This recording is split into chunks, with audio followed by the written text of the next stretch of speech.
Welcome back to my video.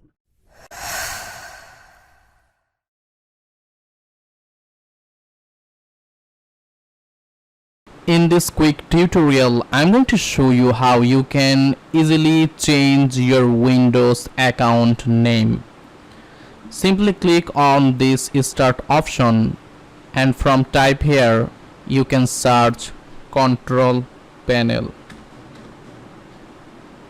You can see, click on it, click on this user account, again click on this user account. Now you can click change your account name, click on it, give a name you want and click change name. You can see the name is changed. Make sure you like, share and hit this subscribe button. See you into the next one.